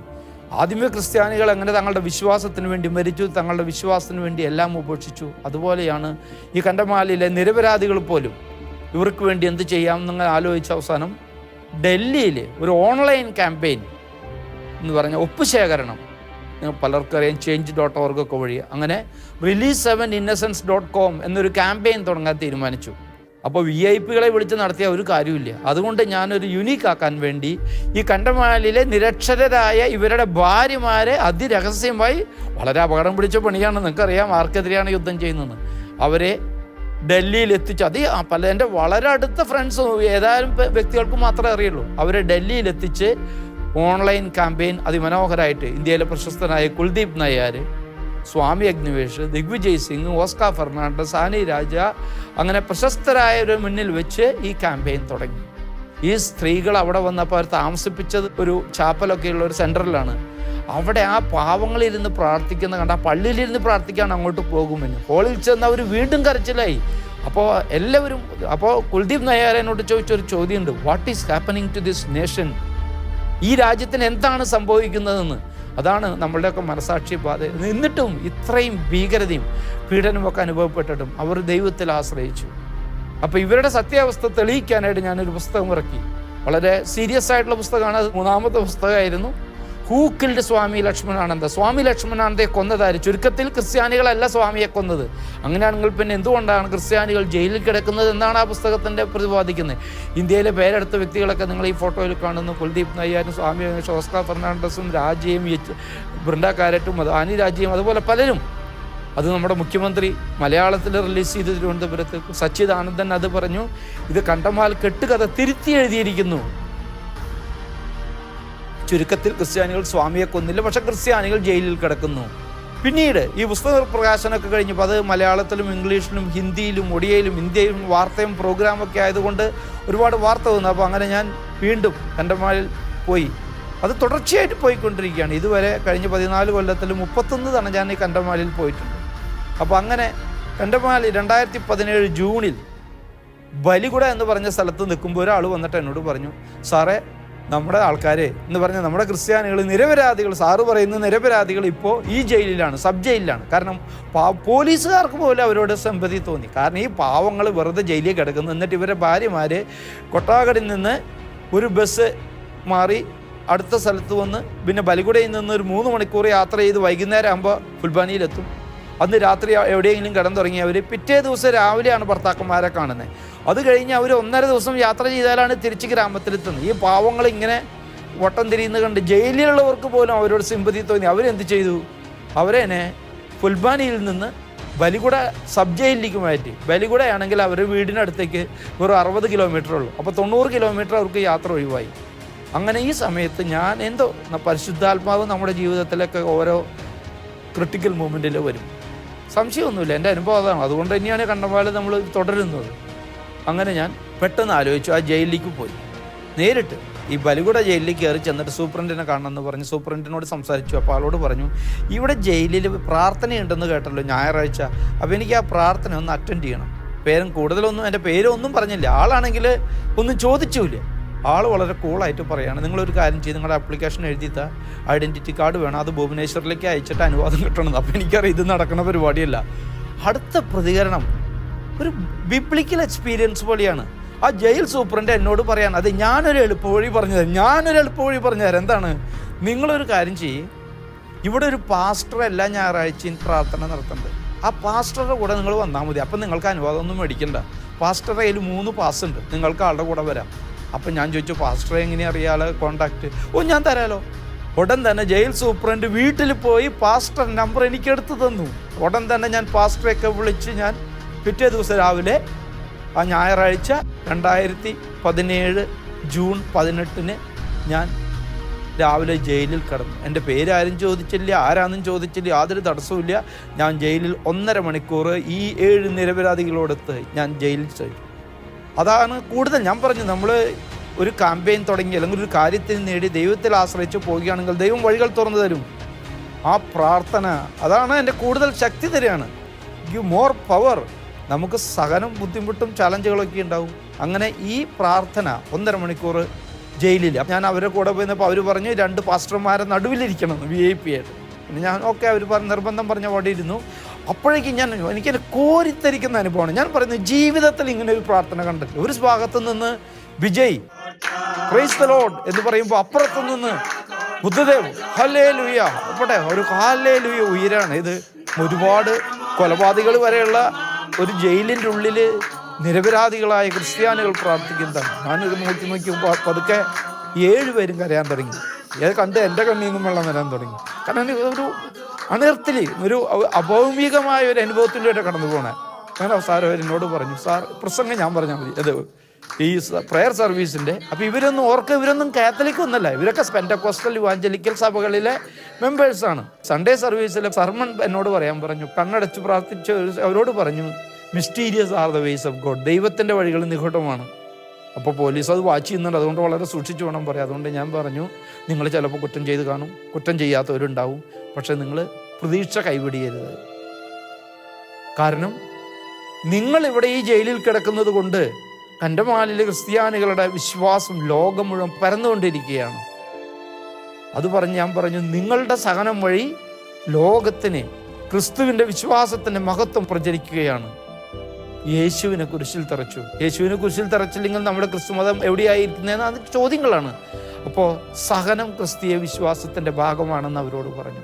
ഇത് കേട്ടപ്പോൾ അവരെല്ലാം കൈയടിച്ച് ഹല്ലേലൂയ. നമ്മളൊരു കരിസ്മാറ്റിക് കൺവെൻഷൻ അറ്റൻഡ് ചെയ്യുന്ന പോലെയാണ്, ഒരു ജയിലിൻ്റെ ഉള്ളിലാണ്. പ്രാർത്ഥനയൊക്കെ കഴിഞ്ഞ് ഞാൻ നേരത്തെ പറഞ്ഞു, ഒരിക്കലും ഇതുപോലെ ആൾക്കാർ പ്രാർത്ഥിക്കുന്നത് കണ്ടിട്ടില്ല. അങ്ങനെ അത് കഴിഞ്ഞ് ഞാൻ പുറത്തു പോകുന്നത് എനിക്ക് ഭയങ്കര ത്രില്ലാണ്. പക്ഷേ ഏതാനും ദിവസം കഴിഞ്ഞ് ഞാൻ കണ്ടമാലിൽ നിന്നൊക്കെ പുറത്ത് കടന്ന് അവിടെ ചില കോണ്ടാക്ട്സ് ഉണ്ട്. അപ്പോൾ പാസ്റ്ററോടൊക്കെ വിളിച്ചു ചോദിച്ചു എന്താണ് ലേറ്റസ്റ്റ്. കേട്ടപ്പോൾ ഞാൻ ഇടിവിട്ടിട്ടു. കാരണം ഒരിക്കലും വിശ്വാസത്തിൻ്റെ പ്രവൃത്തികൾ ബെഡ് ഓഫ് റോസസ് അല്ല, ഒരു മെത്തയൊന്നല്ല, പൂമെത്തയൊന്നല്ല, ഒരുപാട് പരീക്ഷണങ്ങളുണ്ടാവും. ഞാൻ ജയിലിൽ കയറിയെന്ന് അറിയേണ്ടവരറിഞ്ഞു. അതുകൊണ്ട് 4-ാം ദിവസം അവരെ പല ജയിലുകളിലേക്ക് മാറ്റി. അപ്പോൾ 7 നിരപരാധികൾ 4 ജില്ലയിൽ 5 ജയിലിലായിട്ട് മാറി. എങ്ങനെയുണ്ട്? അതിനെക്കുറിച്ച് അവരുടെ പേരുകളൊന്നും നമ്മൾ ഈ പ്രാർത്ഥനാ പ്രോഗ്രാമിൽ പറയുന്നില്ല. ആരെങ്കിലും ആകട്ടെ, ഇത് ദൈവത്തിൻ്റെ വഴികൾ നിഗൂഢമാണ്. അപ്പം ഞാൻ ഇവരെ കണ്ടു. അപ്പം എനിക്കറിയാം ഇതിൻ്റെ പിന്നിൽ ശക്തമായ കരങ്ങളുണ്ട്. അങ്ങനെ ഇരിക്കുമ്പോഴാണ് നമ്മൾ ജീവിതത്തിൽ പലതും ചെയ്യും, പക്ഷെ പലപ്പോഴും നമ്മൾ പ്രാർത്ഥിക്കാറില്ല. കണ്ടമാലിന് വേണ്ടി ഒരു പ്രാർത്ഥനയിലേക്ക് ഞാൻ കടന്നിട്ടില്ലായിരുന്നു. കണ്ടമാലിൻ്റെ എൻ്റെ വർക്കുകളൊക്കെ കുറച്ച് പല രംഗത്ത് പുസ്തകങ്ങളൊക്കെ പ്രസിദ്ധമായതുകൊണ്ട് പലയിടത്തും പ്രോഗ്രാമുകളൊക്കെ ഉണ്ടായിരുന്നു. അങ്ങനെ എറണാകുളത്ത് അച്ഛന്മാർ, ആലഞ്ചേരി പിതാവും എടയന്ത്രത്തെ പിതാവും ഒക്കെ ഇരിക്കുമ്പോൾ എനിക്ക് എറണാകുളത്ത് അച്ഛന്മാരെ അഡ്രസ്സ് ചെയ്യാനായിട്ട് കണ്ടമാലിനെ കുറിച്ച് അത് അഡ്രസ്സ് ചെയ്ത് കഴിഞ്ഞപ്പോൾ അവിടുത്തെ ഒരു അച്ഛൻ പറഞ്ഞു, ആൻറ്റോ ഞങ്ങൾ എന്ത് ചെയ്യാം, ഇവർക്ക് വേണ്ടി ഞങ്ങൾ എന്ത് ചെയ്യാം. അപ്പം ഞാൻ പറഞ്ഞു, നമ്മൾ തോമുഴുന്നാല് അച്ഛനെ റിലീസ് ചെയ്ത സമയമാണ്. അച്ഛന് വേണ്ടി നിങ്ങളൊക്കെ പ്രാർത്ഥിച്ചവരാണ്. അച്ഛൻ്റെ റിലീസിന് വേണ്ടി കൊന്ത ചൊല്ലി ആരാധന നടത്തി, നൈറ്റ് വിജിൽ നടത്തി, ഒക്കെ നടത്തി. അപ്പം ഞാൻ ഇതൊക്കെ നിങ്ങൾ ചെയ്തു. പക്ഷേ ഈ കണ്ടമാലിലെ 7 നിരപരാധികൾക്ക് വേണ്ടി പ്രാർത്ഥിക്കാൻ നിങ്ങൾ ആരെങ്കിലും തയ്യാറാണോ? അപ്പോൾ അച്ഛൻ ഉടൻ ചുരുക്കം മറുപടിയാണ് എന്നോട്, ആൻ്റെ ഒരു പ്രാർത്ഥന എഴുതു. Why don't you write a prayer? ഞങ്ങൾ പ്രാർത്ഥിക്കാം. അങ്ങനെ എഴുതിയ ഈ പ്രാർത്ഥനയാണ് നിങ്ങൾ കാണുന്നത്. ഈ പ്രാർത്ഥനയാണ് പിന്നെ നമ്മുടെ മാജിക് കാർഡ്. ഈ പ്രാർത്ഥന തുടങ്ങി കണ്ടമാലിലെ നിരപരാധികളുടെ മോചനത്തിനായുള്ള പ്രാർത്ഥന തുടങ്ങിയതിന് ശേഷം നിങ്ങൾ വിശ്വസിക്കില്ല, അത്ഭുതങ്ങൾ പോലെയാണ്. കാരണം ആ പ്രാർത്ഥന ഉടൻ തന്നെ കാർഡിനൽ ഓസ്വാൾഡ് ഗ്രേഷ്യസ്, നമ്മുടെ ഇന്ത്യയിലെ ഇപ്പോൾ CBC പ്രസിഡൻ്റായ കാർഡിനൽ അവിടെ ആ സമയത്ത് കൊച്ചിയിലുണ്ടായിരുന്നു. ഞാനത് ഇംഗ്ലീഷിൽ ഡ്രാഫ്റ്റ് ചെയ്ത് കാർഡിനലിനെ കാണിച്ചു. ഒരാഴ്ച കഴിഞ്ഞ് ടോം ഉഴുന്നാലനച്ചനോടൊപ്പം ഞാൻ തിരുവനന്തപുരത്ത് വലിയ റിസപ്ഷൻ ഉണ്ടായിരുന്നു മുഖ്യമന്ത്രിയുടെ. അവിടെ ക്ലീമിസ് പിതാവിനും കാണിച്ചു. ആളും പറഞ്ഞു ഓക്കെ എന്ന് പറഞ്ഞു. അത് മലയാളത്തിലേക്ക് ട്രാൻസ്ലേറ്റ് ചെയ്ത് ജീസസ് യൂത്തിൻ്റെ അസംബ്ലിയിൽ കൊച്ചിയിൽ നടന്ന് റിലീസ് ചെയ്തു. അപ്പം ഞാൻ അവരോട് പറഞ്ഞു, വിശ്വാസം പ്രവൃത്തിയിലേക്ക് നയിക്കണം. നമ്മൾ കണ്ടമാലിനെ കുറിച്ച് കേട്ടാൽ പോരാ, കണ്ടമാലിന് വേണ്ടി, വിശ്വാസത്തിന് വേണ്ടി സഹിക്കുന്നവർക്ക് ശബ്ദമുയർത്താൻ നമ്മുടേതായ രീതിയിൽ നമുക്ക് കഴിയണം. ഈ പ്രാർത്ഥന ജീസസ് യൂത്തിൻ്റെ പ്രൊഫഷണൽ അസംബ്ലിയിൽ കൊച്ചിയിൽ വെച്ച് ലോഞ്ച് ചെയ്തു. 2 ദിവസത്തിനുള്ളിൽ കേരള കൗൺസിൽ ഓഫ് ചർച്ചസിൻ്റെ അസംബ്ലി നടക്കുന്നിരുന്നു. അത് അഡ്രസ്സ് ചെയ്യാൻ എന്നെ വിളിച്ചു. നിങ്ങൾ വിശ്വസിക്കില്ല ഇവിടെ നിന്ന് അങ്ങോട്ടുള്ള സ്പീഡ്. 3-ാം ദിവസം ഞാൻ ബാംഗ്ലൂരിൽ ധർമാരാം കോളേജിൽ അവിടുത്തെ അച്ഛന്മാരും ബ്രദേഴ്സൊക്കെ കൂടി ഒരു 100-300 പേരുണ്ട്. അവർക്കൊരു പ്രോഗ്രാം നടത്തി. അടുത്ത ദിവസം പൂനെ പേപ്പിൾ സെമിനാരിയിൽ ഒരു 400 പേര്, ഇന്ത്യയിലെ ഏറ്റവും വലിയ പ്രശസ്തമായ പേപ്പിൾ സെമിനാരി പൂനെയിലെ JDV, അവിടെ പ്രാർത്ഥന നടത്തി. ചിത്രത്തിൽ നിങ്ങൾ കാണുന്നു. അവിടെയും പ്രാർത്ഥന ലോഞ്ച് ചെയ്തു. അടുത്ത ദിവസം ഇങ്ങനെ പടക്കം പോലെയാണ് ഇത് പോകുന്നത്. അടുത്ത ദിവസം ബോംബെയിൽ സെൻറ്റ് പയസ് കോളേജിൽ അവിടുത്തെ അൽമായരും സോഷ്യൽ ആക്ടിവിസ്റ്റുകളും സെമിനാരിക്കാരും ഒക്കെ കൂടിയ പ്രാർത്ഥന അവിടെ നടത്തി. അത് കഴിഞ്ഞ് അടുത്ത ദിവസം ഞങ്ങൾ ഇൻഡോറിലെത്തുകയാണ്. കാരണം സിസ്റ്റർ റാണി മരിയയുടെ വാഴ്ത്തപ്പെട്ടവളായിട്ട് ബ്ലെസ്സഡ് ആയിട്ട് ഡിക്ലെയർ ചെയ്യുന്ന ഫംഗ്ഷൻ ഇൻഡോറിൽ. അപ്പം ഞാൻ ഇൻഡോറിലെത്തി അത് റിപ്പോർട്ട് ചെയ്യാനൊക്കെ ആയിട്ട്. അത് കഴിഞ്ഞ് പിറ്റേ ദിവസം ഉദയനഗർ, സിസ്റ്റർ റാണി മരിയ കൊല്ലപ്പെട്ട ഉദയനഗർ എന്ന് പറയുന്ന ഇൻഡോറിൽ നിന്ന് 35 കിലോമീറ്റർ ദൂരെയുള്ള ഉദയനഗർ ചെന്ന് അവിടെ ചെന്നപ്പോൾ ഞാനൊരു കാര്യം ചെയ്തു. സിസ്റ്റർ റാണി മരിയയുടെ ടൂമ്പിൽ ഈ പ്രാർത്ഥന കാർഡൊന്ന് വെച്ചു. കണ്ടമാലിയിലെ നിരപരാധികളുടെ മോചനത്തിനായുള്ള പ്രാർത്ഥന കാർഡൊന്ന് വെച്ചു. 2016 മാർച്ച് 3-നാണ് ഓൺലൈൻ ക്യാമ്പയിൻ തുടങ്ങിയത്. www.release7innocence.com. 20 മാസം എടുത്തിരുന്നു 1000 ഓൺലൈൻ സിഗ്നേച്ചർ ആവും. കാരണം ഭയങ്കര ഡേഞ്ചറസ് ആണെന്ന് പലരും എന്നോട് കണ്ടാസ്തുതി പറയും അല്ലെങ്കിൽ ചെയ്താലും ആരും ഈ ഓൺലൈൻ സിഗ്നേച്ചർ സൈൻ ചെയ്യാൻ തയ്യാറായിരുന്നില്ല. അങ്ങനെ 20 മാസത്തിൽ 1000 സിഗ്നേച്ചർ എത്തിയിട്ടുള്ളൂ. ഈ ക്യാമ്പയിൻ ഇന്ത്യ മുഴുവൻ പ്രോഗ്രാം നടത്തി, ഒരാളും അനങ്ങിയിരുന്നില്ല. പക്ഷെ പ്രാർത്ഥന നടത്തി. ഞാൻ ഒരു പ്രാർത്ഥനാ കാർഡ് സിസ്റ്റർ റാണി മരിയയുടെ ടൂമ്പിൽ വെച്ചു. പിറ്റേ ദിവസം രാവിലെ ഞാൻ ഓൺലൈൻ സ്റ്റാറ്റസ് നോക്കിയപ്പോൾ ഒറ്റ രാത്രിയിൽ 1000 സിഗ്നേച്ചറാണ്. നമ്മൾ പത്രോസ്ലിയുടെ 2-ാം ലേഖനത്തിൽ 3-ാം അധ്യായം 8-ാം വാക്യം, കർത്താവിനും 1000 സംവത്സരം ഒരു ദിവസം പോലെയാണ്. വിളിച്ചോതുന്നതായിരുന്നു ഈ സംഭവം. കാരണം 20 മാസം കൊണ്ട് 1000 സിഗ്നേച്ചർ, ഒറ്റ രാത്രി കൊണ്ട് 1000 സിഗ്നേച്ചർ. ഇവരുടെ പ്രാർത്ഥന കൊണ്ട് ഈ പ്രാർത്ഥന ക്യാമ്പയിൻ ഇന്ത്യയിൽ പലതരത്തിൽ നടന്നിട്ടുണ്ട്. ഈ പ്രാർത്ഥന ഇംഗ്ലീഷിലും ഹിന്ദിയിലും മലയാളത്തിലും തമിഴിലും ബംഗാളിലും നേപ്പാളി ഭാഷയിലൊക്കെ തുടങ്ങി വെച്ചിട്ടുണ്ട്. ഒക്കെ ഇതിൻ്റെ ഭാഗമായിട്ട് പറയാണ് 2019 നവംബർ 26-ന് സുപ്രീം കോടതി ഇവരുടെ കേസെടുത്ത് ഒരാൾക്ക് 2 പേർക്ക് നേരത്തെ ജാമ്യം കൊടുത്തിരുന്നു. 2019 മെയ് 21-നാണ് ഗോർനാഥ് ജയിലിൽ നിന്ന് പുറത്തിറങ്ങിയത്. ഗോർനാഥ് ജയിലിൽ നിന്ന് പുറത്തിറങ്ങി വന്ന് എനിക്ക് വളരെ വളരെ ടച്ചിങ്, ഹൃദയസ്പർശിയായ ഒരു അനുഭവമായിരുന്നു. കാരണം അദ്ദേഹത്തിൻ്റെ ഭാര്യയും മക്കളൊക്കെ അവിടെ നിൽക്കുന്നുണ്ട്. പക്ഷെ ആൾ ഓടി വന്ന് ആദ്യം കെട്ടിപ്പിടിച്ചത് എന്നെയാണ്. എനിക്കത് വിശ്വസിക്കാൻ പറ്റിയില്ല. അത് കഴിഞ്ഞ് ഗോർനാഥൻ, ഞങ്ങളെല്ലാം ഭക്ഷണമൊക്കെ അവിടെ ചെറിയ ഹോട്ടലിൽ ഭക്ഷണം കഴിച്ച് ഗോർനാഥനും കൂടി അവിടുത്തെ അടുത്ത പള്ളിയിൽ കൊണ്ടുപോയി. ഞാൻ ഗോർനാഥ് അവിടെ പ്രാർത്ഥിക്കുന്നു. നിങ്ങൾക്ക് ഈ ചിത്രം കാണാം. അവരുടെ വിശ്വാസം. അപ്പോഴാണ് ഗോർനാഥ് എന്നോട് പറയണേ, ഞാൻ ജയിലിൽ പോകുമ്പോൾ വെറും 10% ക്രിസ്ത്യാനിയായിരുന്നു, ഇപ്പം ഞാൻ 100% ക്രിസ്ത്യാനിയാണ്, മരിക്കാനും തയ്യാറാണ്. ഇതുകൊണ്ടാണ് സഹോദരങ്ങളെ ഈ കണ്ടമാലിലെ ഈ അവിശ്വസനീയ സാക്ഷ്യങ്ങളെ ഞാൻ early Christians of 21st century എന്ന് പറയുന്നത്. 2019 നവംബർ 26-ന് സുപ്രീം കോടതി 5 പേർക്കും ഒന്നിച്ച് ജാമ്യം നൽകി. അങ്ങനെ ഈ പ്രാർത്ഥനയുടെ ഫലമാണെന്ന് നമുക്ക് സംശയമൊന്നുമില്ല. അതിൻ്റെ ഭാഗത്ത് വർക്ക് ചെയ്തു നമ്മുടെ കട്ടക് ഭുവനേശ്വർ കത്തോലിക്ക രൂപതയാണ് ഈ കേസ് നടത്തിയിരുന്നത്. കണ്ടമാലിലെ നിരപരാധികൾക്ക് ചരിത്രപരമായി, അതും കോൺസ്റ്റിറ്റ്യൂഷൻ ഡേ ആയിരുന്നു അന്ന്, ബെയിൽ ഓർഡർ കൊടുത്തപ്പോൾ ഞാൻ ഹംഗറിയിലെ ബുഡാപെസ്റ്റ് ഒരു ഇൻ്റർനാഷണൽ കോൺഫറൻസിലായിരുന്നു. അത് കഴിഞ്ഞ് ഞാൻ അവിടുന്ന് റോമിൽ ചില ക്ലാസ്സുകളും ഗൾഫിൽ ചില പ്രോഗ്രാമൊക്കെ ഫിക്സ് ചെയ്തുകൊണ്ട് റൗണ്ട് ടിക്കറ്റ് എടുത്തായിട്ട് പോയിരുന്നത്. പക്ഷേ കണ്ടമാലിൽ നിരപരാധികൾ റിലീസ് ചെയ്തപ്പോൾ പലരും അവിടെ നിന്ന് വിളിക്കാൻ തുടങ്ങി. അതിനു വേണ്ടി ഞാൻ തന്നെ തീരുമാനിച്ചു, എൻ്റെ ഡ്യൂട്ടി ഇപ്പോൾ റോമിൽ പോകേണ്ടതോ അല്ലെങ്കിൽ ദുബായിൽ പോയി പ്രോഗ്രാം ചെയ്യേണ്ടതല്ല. ഞാൻ ഉടൻ തന്നെ പുതിയ ടിക്കറ്റ് വാങ്ങിച്ച് ഡൽഹി വന്ന് കണ്ടമാലിൽ ചെന്ന് അവരുടെ ഏതാനും ദിവസങ്ങളെടുത്ത് റിലീസൊക്കെ ചെയ്ത് ഞങ്ങൾ ബലികുട ജയിലിലെത്തി. അങ്ങനെ ഡിസംബർ 5-ന് ബലികുട ജയിലിലുള്ള 3 പേരെ റിസീവ് ചെയ്യാനായിട്ട് അവിടെ ചെന്ന് അവർ വന്ന് കെട്ടിപ്പിടിച്ചു. അവിശ്വസനീയം അങ്ങനൊരു സീനാണ്.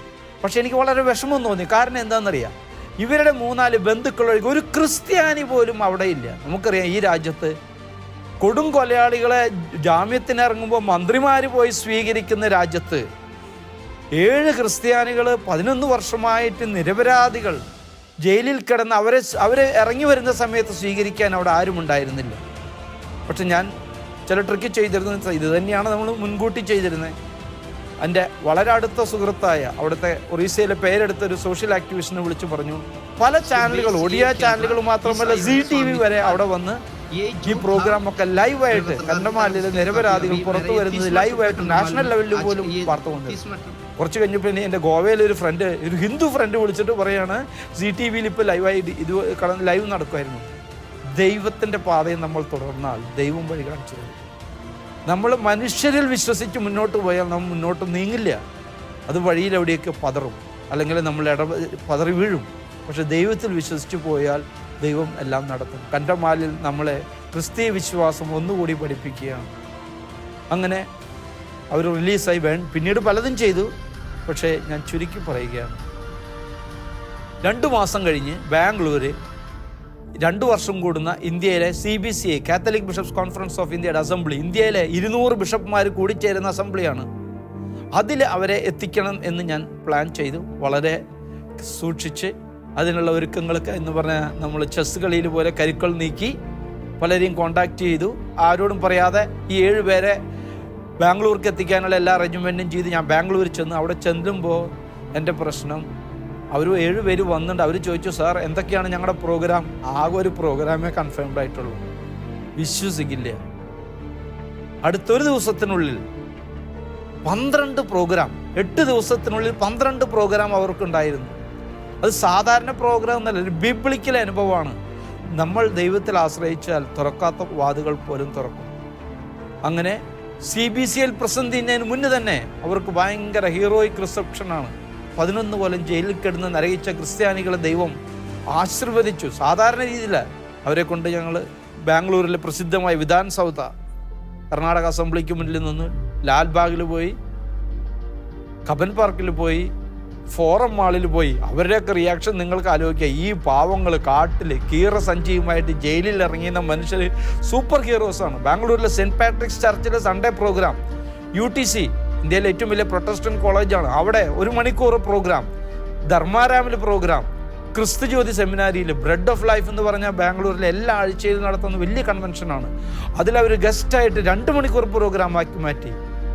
എല്ലാറ്റിനുമുപരി CBCAയിലെ കാത്തലിക് ബിഷപ്സ് കോൺഫറൻസിൻ്റെ അസംബ്ലിയിലെ കണ്ടമാലിലെ 7 നിരപരാധികളെ നിർത്തി അവരുടെ മോചനത്തിനായുള്ളത്. അപ്പോൾ അവരെ മോചനം കിട്ടി. പക്ഷേ നമ്മളുടെ പ്രാർത്ഥന അവസാനിക്കുന്നില്ല. കാരണം എന്താണ്? ഇപ്പോഴും അവർ സ്വാമിയുടെ കൊലപാതകികൾ എന്നാണ് തടവ് ശിക്ഷയിൽ നിന്ന് ജാമ്യമാണ് കിട്ടിയിരിക്കുന്നത്. അവരെ ഇതുവരെ കുറ്റവിമുക്തരായിട്ടില്ല. അപ്പോൾ അവരുടെ കുറ്റവിമുക്തരായുള്ള പ്രാർത്ഥന ലോഞ്ച് ചെയ്ത് CBCAയിലെ കാത്തലിക് ബിഷപ്സ്, ഇന്ത്യയിലെ 200 ബിഷപ്പ്മാരും ചേർന്ന് നിന്ന് ആ പ്രാർത്ഥന ചൊല്ലി. അങ്ങനെ ഒരു എന്താ പറയുക, അവിസ്മരണീയ അനുഭവമായിരുന്നു കണ്ടമാൽ ജേണി. കണ്ടമാൽ കാട്ടിൽ തുടങ്ങിയതാണെങ്കിലും കണ്ടമാലിലെ ആ രക്തസാക്ഷികളുടെ ചുണുനിണത്തിൻ്റെ വില, ആ ക്രിസ്തീയ വിശ്വാസത്തിൻ്റെ മഹത്വമായിരുന്നു ഈ നിരപരാധികളെ CBCAയിൽ മുന്നിൽ ഇന്ത്യയിലെ ബിഷപ്സിന് മുമ്പിൽ സമർപ്പിച്ചപ്പോൾ നടന്നത്. ഇതൊക്കെ ഞാൻ ചെയ്തെന്ന് പറയില്ലതും. മദർ തെരേസ പറയുന്നൊരു വാക്കുണ്ട്, I am a pencil in the hand of God. ദൈവത്തിൻ്റെ കയ്യിൽ ഞാനൊരു പെൻസിലാണ്. ഞാനതൊന്നും പറയില്ല. നമ്മളൊരു ഇൻസ്ട്രുമെൻ്റാണ്. I trust in God. ഞാൻ ദൈവത്തിൽ വിശ്വസിക്കുന്നു. അങ്ങനെ മുന്നോട്ട് പോവുകയാണ്.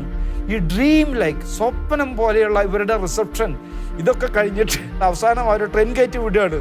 അപ്പോൾ അവർ രാത്രി ഒരാഴ്ച 8 ദിവസം ബാംഗ്ലൂരിൽ നിന്ന് പോകുമ്പോൾ ട്രെയിനിൽ കയറി അവർ സീറ്റിലേക്ക് ഇരുന്ന് കഴിഞ്ഞപ്പോൾ പുറത്ത് നിൽക്കുകയാണ്. അപ്പോൾ നീ മന്ദബുദ്ധിയായ മുണ്ട, സാധാരണ ഒന്നും പറയാറില്ല, അങ്ങനെ മുണ്ട പെട്ടെന്നൊരു കമൻറ്റ് പറഞ്ഞപ്പോൾ എല്ലാവരും പൊട്ടിച്ചിരിച്ചു. അപ്പം ഞാൻ അവരോട് ചോദിച്ചു, എന്താ പറഞ്ഞു മുണ്ടാന്ന്? അപ്പോൾ അവർ പറയാണ്, മുണ്ട പറഞ്ഞു, ഐ വിൽ ബി ബാക്ക്, ഞാൻ തിരിച്ചു വരുന്നു. ഈ മന്ദബുദ്ധിയായ മുണ്ടയെപ്പോലും ഇൻസ്പയർ ചെയ്യാനായിട്ട് ഈ കണ്ടമാൽ ക്യാമ്പയിൻ സാധിച്ചു. അതുമാത്രമല്ല, ഇതിൻ്റെ ഭാഗമായിട്ട് ഞാൻ പലരെയും, നമ്മുടെ വളരെ ക്ലോസ് ഫ്രണ്ട്സ്, എല്ലാവരോടൊന്നും ഞാൻ ഒരിക്കലും പറയാറില്ല, ഇവരെ സഹായിക്കാനായിട്ട്. അത് നേരത്തെ ചെയ്തുകൊണ്ടിരുന്നതാണ്. ഇതൊക്കെ ഞാൻ ഇവിടെ പറയുന്നില്ലെന്ന് മാത്രമേ ഉള്ളൂ. വർഷങ്ങളായിട്ട് ചെയ്തുകൊണ്ടിരുന്നതാണ്. ഈ കുടുംബങ്ങൾക്ക് വേണ്ട സഹായമൊക്കെ നമ്മൾ അറേഞ്ച് ചെയ്തിരുന്നു. അപ്പോൾ ചില ഫ്രണ്ട്സ് വഴി അവർക്കൊക്കെ ഇനി കണ്ടമാലിൽ ഈ കീറസഞ്ചിയായിട്ട് ജയിലിൽ നിന്ന് ഇറങ്ങിയ 11 കൊല്ലം കഴിഞ്ഞ് അവർ വീടുകളൊക്കെ പോയി ഞാൻ കണ്ടിട്ടുള്ള തകർന്ന് തരിപ്പണായിട്ട് കിടക്കുന്ന വീടുകൾ, കീറി ഒലിക്കുന്ന വീടുകളൊക്കെയാണ്. ഒരാൾ അവിടെ പോയിട്ട് കാല് കുത്തിയിട്ടില്ല. അത് നമ്മുടെ ഇന്ത്യയിലെ ക്രിസ്തീയ വിശ്വാസത്തിൻ്റെ ഒരു വെല്ലുവിളിയാണ്. ഒരു ചോദ്യചിഹ്നമാണ്. എന്തുകൊണ്ട് ഈ നിരപരാധികളുടെ കുടുംബങ്ങളെ സഹായിക്കാൻ ചില പ്രസ്ഥാനങ്ങൾ മാസം കുറച്ച് പൈസയൊക്കെ അയച്ചു കൊടുത്തിരുന്നെങ്കിലും ഇതിൽ കൂടുതലൊക്കെ നമുക്ക് ചെയ്യാമായിരുന്നു. ആ സുഹൃത്തുക്കളുടെ സംഭാവന, ഞാൻ പൈസ തൊടാറില്ല, അവരുടെ ബാങ്ക് അക്കൗണ്ടുകളിലേക്ക് അയച്ചു കൊടുത്തു. അവർ 4 പേര് ഓട്ടോറിക്ഷ വാങ്ങിച്ചു. ഒരാൾ കോഴി വളർത്ത ചെറിയ കേന്ദ്രം, ഒരാൾ ആട് വളർത്തലും, മറ്റേ ആൾ പോത്തിനെയൊക്കെ വാങ്ങിച്ചു തുടങ്ങി. 2 ദിവസം മുന്നേ ഞാൻ വിളിച്ചപ്പോൾ ഓട്ടോയുടെ ഫോട്ടോ വീഡിയോ അയക്കാൻ പറഞ്ഞപ്പോൾ ബുദ്ധദേവ് ട്രാക്ടറെ പറഞ്ഞു, സാർ ഞാൻ ഓട്ടോ വിറ്റ് ട്രാക്ടർ വാങ്ങിച്ചു. നിങ്ങൾ ആലോചിച്ച് നോക്കിയേ, ജയിലിൽ കിടന്ന് നരകിച്ച് 11 കൊല്ലം കിടന്നു. പക്ഷെ അവർ വിശ്വാസത്തിൽ ഉറച്ചു നിന്നു, ദൈവം അവരെ അനുഗ്രഹിച്ചു. ഇതാണ് കണ്ടമാലിലെ അത്ഭുത കഥ. ഈ കോവിഡ് കാലത്ത് തകർന്നു പോയി, വിശ്വാസം നഷ്ടപ്പെടരുത്. ചരിത്രത്തിൻ്റെ ഭാഗമാണ്. ഇതുപോലത്തെ ബ്ലാക്ക് പാൻഡമിക്, സ്പാനിഷ് ഫ്ലൂ, കഴിഞ്ഞ 1000 കൊല്ലത്തിനിടയ്ക്ക് 8 പാൻഡമിക്സ് ഉണ്ടായിട്ടുണ്ട്. അപ്പോൾ ഇത് ലോകത്തിൻ്റെ ചരിത്രത്തിൽ ആദ്യമായിട്ടൊന്നല്ല. ഇതിൽ നിന്നല്ല നമുക്ക് ദൈവത്തിൽ വിശ്വസിച്ച് മുന്നോട്ട് വരാൻ നമുക്ക് കഴിയണം. ദൈവത്തിന് നന്ദി പറയാൻ ഈ കണ്ടമാലിൽ ക്രിസ്ത്യാനി അവർ പ്രാർത്ഥിക്കുന്നത് നോക്കും. ഞാൻ ഏതാനും വീഡിയോകൾ കാണിക്കാം. നമ്മൾ സുവിശേഷത്തിൽ വായിക്കുന്നതാണ്, കർത്താവ് ഈ പാവങ്ങൾ ജയിലിൽ നിന്ന് ഇറങ്ങി അവർ ദൈവത്തെ മറന്നിട്ടില്ല. കുഷ്ഠരോഗികളെ പോലെയല്ല അവർ. എല്ലാ മാസവും അവർ ഒന്നിച്ചുകൂടി 45-50 കിലോമീറ്റർ ഏരിയയിലും പരന്ന് കാട്ടുകളിൽ ജീവിക്കുന്ന മനുഷ്യർ ഒന്നിച്ചുകൂടിയിരുന്ന് പ്രാർത്ഥിക്കുകയാണ്, ദൈവത്തിന് നന്ദി പറയാൻ. അവരുടെ വീഡിയോകളാണ് ഈ നിങ്ങൾ കാണുന്നത്. അവർ പ്രാർത്ഥിക്കുന്നു, ഹല്ലേലൂയ. അവർക്ക് യാതൊരു ഭയമില്ല. നിങ്ങൾ ആലോചിച്ച് നോക്കി, ഏതാനും ക്രിസ്ത്യാനികൾ പോലുമുള്ള പുൽബാനി ജയിലിൽ 8 കൊല്ലം അവർ പ്രൈസ് ദി ലോർഡ് എന്ന് ഉച്ചസ്വരത്തിൽ ആഘോഷിച്ചു. നമ്മൾ കരിസ്മാറ്റിക് ഹാളിലോ പള്ളിയിലോ അല്ലെങ്കിൽ ഗ്രൗണ്ടിലോ കൺവെൻഷനിലോ പ്രൈസ് ദി ലോർഡ് എന്ന് പറയുന്ന പോലെയല്ല. കണ്ടമാൽ എന്ന് പറഞ്ഞാൽ അതിൻ്റെ ഭീകരതയൊക്കെ നിങ്ങൾക്ക് മനസ്സിലാവും. അങ്ങനെയുള്ള ജയിലിൽ ക്രിസ്ത്യാനികളെ ആക്രമിച്ചവർ കിടക്കുന്ന ജയിലിൽ ഇരുന്ന് പ്രൈസ് ദി ലോർഡ് എന്ന് പറയാൻ അത് ക്രിസ്തീയ വിശ്വാസത്തിനൊരു വെല്ലുവിളിയാണ്. ചുരുക്കത്തിൽ അവരെന്താണ് ചെയ്തത്? നമ്മൾ സങ്കീർത്തനം 107 സങ്കീർത്തനം 6 വാചകം വളരെ മനോഹരമാണ്. എന്താണ്? അവരുടെ കഷ്ടതയിൽ അവർ കർത്താവിനെ വിളിച്ചപേക്ഷിച്ചു, അവരുടെ കഷ്ടതയിൽ നിന്ന് അവിടുന്ന് അവരെ രക്ഷിച്ചു. അതാണ് നമ്മൾ ബാംഗ്ലൂരിൽ കണ്ടത്. ഇപ്പോൾ കോവിഡൊക്കെ വെച്ച് പലരും തളർന്നു. വലിയ ബിസിനസ്സുകാർ വരെ എത്രയോ വലിയ ബിസിനസ്സുകാർ ആത്മഹത്യ ചെയ്തിരിക്കുന്നു, കാരണം പിടിച്ചു നിൽക്കാൻ പറ്റാതെ. പക്ഷേ കണ്ടമാലിലൊക്കെ നിരപരാധികൾ 11 കൊല്ലം ജയിലിൽ കിടന്ന് നരകിച്ച് വീട്ടിൽ പൊളിഞ്ഞ് വീട്ടിൽ വന്നപ്പോൾ എന്ന് പറഞ്ഞാൽ വലിയ VIP ആയിട്ടല്ല, ഡീസൻ്റായിട്ട് ജീവിക്കാനുള്ള വഴി ജോലി കിട്ടി. അവർ സുഖമായി സന്തോഷമായി ജീവിക്കുന്നു. ഈ വിശ്വാസ സാക്ഷ്യം തുടരുകയാണ്. പക്ഷെ ഇത് അവസാനിക്കുന്നില്ല. എന്താണ് കാരണം? കണ്ടമാലിലെ ക്രിസ്ത്യാനികൾ ഞാൻ പറഞ്ഞു, അവർ നിരപരാധികളാണെന്ന് നമ്മുടെ നീതിന്യായ വ്യവസ്ഥ ഇപ്പോഴും അംഗീകരിച്ചിട്ടില്ല. അതുകൊണ്ട് അവരുടെ അപ്പീൽ പെൻഡിങ് കിടക്കുകയാണ്. അപ്പീൽ പെൻഡിങ് കിടക്കുന്ന അർത്ഥം എന്താണ്? ക്രിസ്ത്യാനികൾ സ്വാമിയെ കൊന്നു. ആ കെട്ടുകഥ ഇപ്പോഴും ലീഗലി നിൽക്കുകയാണ്. ഈ കെട്ടുകഥ തിരുത്തണമെങ്കിൽ നിരപരാധികൾ കുറ്റവിമുക്തരാകണം, അവരെ അക്വിറ്റ് ചെയ്യണം. അതിനുവേണ്ടി പ്രാർത്ഥന നടക്കുന്നു. അവർ പ്രാർത്ഥിക്കുന്നു, അവരെല്ലാ ദിവസവും പ്രാർത്ഥിക്കുന്നു അവരുടെ കുടുംബങ്ങളിൽ. അവരൊരു കുടുംബമായി 7 പേര് ജയിലിൽ കിടന്ന് 7 പേര് ബ്രദേഴ്സായിട്ട് മാറുകയാണ്. ഇപ്പോൾ ഈ ജയിലിൽ കിടന്ന ദുർജോയുടെ ഭാര്യ കഴിഞ്ഞ ജൂലൈയിൽ പെട്ടെന്ന് മരിച്ചു. അതുപോലെ ഈ വിജയ് എന്ന് പറയുന്ന അവരുടെ ഏറ്റവും ധീരനായ ക്രിസ്ത്യാനിയായിരുന്നു വിജയ് സൺസേത്തിൻ്റെ ഏറ്റവും കൊച്ചുമകൾ. ആൾ ജയിലിൽ പോകുമ്പോൾ ജനിച്ച കുട്ടിയാണ്, 1 വയസ്സ് പോലുമില്ല. 4 പേർക്ക് 1 വയസ്സിൽ താഴെയുള്ള കുട്ടികളുണ്ടായിരുന്നു. അവർ ജയിലിൽ പോകുമ്പോൾ ആലോചിച്ച് നോക്കി, 11 കൊല്ലം കഴിഞ്ഞിട്ടാണ് അവർ വീട്ടിൽ തിരിച്ച് കാലുകുത്തിയത്. അപ്പോൾ ഈ സോന എന്ന് പറഞ്ഞ കുട്ടി വെള്ളത്തിൽ വീണ് അപസ്മാരമുള്ള ഒരു കൊച്ചായിരുന്നു. ആ കൊച്ച് കഴിഞ്ഞ ഡിസംബർ 7 മരിച്ചു. ഉടൻ ഈ 7 പേരും സഹോദരങ്ങളെപ്പോലെ അവരെ കൂട്ടത്തിൽ ചേരുന്നു. അവർ പ്രാർത്ഥനയിൽ ഒന്നിച്ച് സന്തോഷമായിട്ട് ജീവിക്കുന്നു. ഇത്രയും നേരം കൊണ്ട് ഞാൻ ചുരുക്കി പറഞ്ഞത് 14 വർഷത്തെ ഒരു തീർത്ഥയാത്രയാണ്, കണ്ടമാലിലേക്കുള്ളൊരു പിൽഗ്രിമേജ്. ഇതിനിടയ്ക്ക് ഒരുപാട് ബുദ്ധിമുട്ടുകളുണ്ടായിട്ടുണ്ട്. പലരും എന്നോട് പറഞ്ഞു, എന്നെ ഒന്ന് കോഷൻ ചെയ്യുക. എന്നാണ് പറഞ്ഞു, വാണിംഗ് ആണ്, ആരോ സൂക്ഷിച്ചോളോ, അപകടമാണ്, ഡേഞ്ചറാണ്, സൂക്ഷിക്കണം. മറ്റു ചിലർ എന്നോട് പറഞ്ഞു, you are wasting your time, ഇത് വെറുതെ നേരം കളയാണ്, ഇതിൻ്റെ പിന്നാലെ നടന്നിട്ട് യാതൊരു കാര്യമില്ല. പക്ഷേ കണ്ടമാലിലെ നിരപരാധികളെ ബിഷപ്സിന് മുന്നിൽ നിർത്തിയപ്പോൾ എല്ലാവരും കൈയടിച്ചു. കാരണം അത് ആർക്കും വിശ്വസിക്കാൻ പറ്റാത്തൊരു പരിപാടിയായിരുന്നു. അത് ദൈവത്തിൻ്റെ ശക്തി, പ്രാർത്ഥനയുടെ ശക്തി. If you believe in prayer, നിങ്ങൾക്ക് വിശ്വാസമുണ്ടെങ്കിൽ, ഒരു കടുകുമണിയോളം വിശ്വാസം ഉണ്ടെങ്കിൽ നിങ്ങൾ മലകളോട് മാറാൻ പറഞ്ഞാൽ നടക്കും എന്ന് സാക്ഷ്യപ്പെടുത്തുന്നതായിരുന്നു ഈ കണ്ടമാലിലെ നിരപരാധികളുടെ മോചനം. അപ്പോൾ ഇങ്ങനെ ഈ പ്രോഗ്രാമൊക്കെ നടന്നപ്പോൾ പലരും എന്നോട് ഇടയ്ക്കിടയ്ക്ക് എവിടെ പോയാലും ഈ ചോദ്യമാണ്, ഭീഷണിയില്ലേ, ആരെങ്കിലും ഭീഷണിപ്പെടുത്തിയോ? ഞാൻ പറയുന്നു, ഇന്ന് വരെ ഒരാൾ എന്നെ ഭീഷണിപ്പെടുത്തുകയോ എതിർത്ത് പറയുകയോ ഒന്നും ചെയ്തിട്ടില്ല. അപ്പോൾ ഇതിനിടയ്ക്ക് ഞാൻ അമേരിക്കയിൽ 2 തവണ പോയിരുന്നു. അമേരിക്കയിൽ എൻ്റെ എഡിറ്റർ എന്നോട് അവിടെ ഇരുന്നൊരു ചോദ്യം ചോദിച്ചു, എന്താണ് and what about your personal safety? ഇതൊക്കെ ചെയ്ത് ഈ ജാതി ക്യാമ്പയിനൊക്കെ ചെയ്യുമ്പോൾ അപകടമല്ലേ? ഇതിന് എന്ത് സുരക്ഷയാണ് നമുക്കുള്ളത്? തിരിച്ചു വന്നപ്പോൾ എഡിറ്റർ വീണ്ടും ഒരു ഇമെയിൽ അയച്ചു എനിക്ക്. അപ്പം ഞാൻ പറഞ്ഞു, റീഡ് റോമൻസ് 8:31. എൻ്റെ മറുപടിയാണ്, റോമാക്കാർക്കുള്ള ലേഖനത്തിലെ 8-ാം അധ്യായത്തിൽ 31-ാം വാക്യം എന്താണ്? God is with us, who can be against us? ദൈവം നമ്മുടെ കൂടെ ഉണ്ടെങ്കിൽ പിന്നെ ആര് നമുക്ക് എതിര് നിൽക്കും? സഹോദരങ്ങൾ, ഇതെൻ്റെ മാത്രമല്ല, ഈ കണ്ടമാലിൽ ക്രിസ്ത്യാനികളെ മൃഗീയമായി പീഡിപ്പിച്ച് 300 പള്ളികൾ ഒരു ജില്ലയിൽ 56,000 ക്രിസ്ത്യാനികൾ ഭവനരഹിതരെ വർഷങ്ങളോളം വരില്ല. അങ്ങനെ കിടന്ന റെഫ്യൂജി ക്യാമ്പിൽ ജീവിച്ച ചെറുപ്പക്കാരികളും ഇപ്പോൾ ആരാന്നറിയോ? അച്ഛന്മാരും സന്യാസ്ത്രീകളുമാണ്, പാസ്റ്റേഴ്സുമാണ്. അതുമാത്രമല്ല, ക്രിസ്ത്യാനികളെ ആക്രമിച്ചവർ അവിടെ എന്തെന്ന് സംഭവിക്കുന്നത്? അവരൊക്കെ ക്രിസ്ത്യാനികളായിക്കൊണ്ടിരിക്കുകയാണ്. ക്രിസ്തുമതത്തെ തകർത്ത് കണ്ടമാലിലെ ക്രിസ്തുമതത്തെ പുറത്തു ചാടിക്കാൻ ശ്രമിച്ചവർ തന്നെ ക്രിസ്തീയ വിശ്വാസികളായി മാറുന്ന ഒരു കഥയാണ് കണ്ടമാൽ. ഇതൊരു ജീവിതാനുഭവമാണ്, ക്രിസ്തീയ വിശ്വാസത്തിൻ്റെ സാക്ഷ്യമാണ്. ഈ നോമ്പ് കാലത്ത് ഇതിൽ നിന്നെല്ലാം നമുക്ക് ഒരു ഇൻസ്പിറേഷൻ ആകട്ടെ. ദൈവത്തിൽ വിശ്വസിച്ച് ജീവിതത്തെ നേരിടാൻ, അതിന് ദൈവത്തിൻ്റെ കൂടെ നിന്ന് പോകാൻ നമുക്ക് കഴിയട്ടെ. നിങ്ങളൊക്കെ ഒരു പക്ഷേ കേട്ട് കാണും തെർത്തുല്യൻ പറഞ്ഞ പലർക്കും അറിയില്ല. പക്ഷെ ഒരു കാര്യം നിങ്ങളൊക്കെ കേട്ട് കാണും, എന്താണ്? രക്തസാക്ഷികളുടെ ചുടുനിണമാണ് ക്രിസ്തീയ വിശ്വാസത്തിൻ്റെ ഫൗണ്ടേഷൻ അല്ലെങ്കിൽ ബീജം എന്ന് പറയുന്നത്. Blood of the martyrs, seed of Christianity എന്ന് പറയുന്ന ക്രിസ്തീയ ചരിത്രത്തിലെ ചരിത്രകാരനുണ്ട് തെർത്തുല്യൻ്റെ വാക്കുകൾ കണ്ടമാലിൽ അക്ഷരാർത്ഥത്തിൽ നിറവേറുകയാണ്. ഇന്ത്യ കണ്ട ഏറ്റവും വലിയ മതപീഡനം നടന്നു, ഇന്ത്യയിലെ കണ്ട ഏറ്റവും വലിയ വിശ്വാസ പ്രകടനം നടക്കുന്നതും കണ്ടമാലിലാണ്. ക്രിസ്തു കണ്ടമാലിൽ എന്നും ജീവിക്കുന്നു. ദൈവം നിങ്ങളെ അനുഗ്രഹിക്കട്ടെ.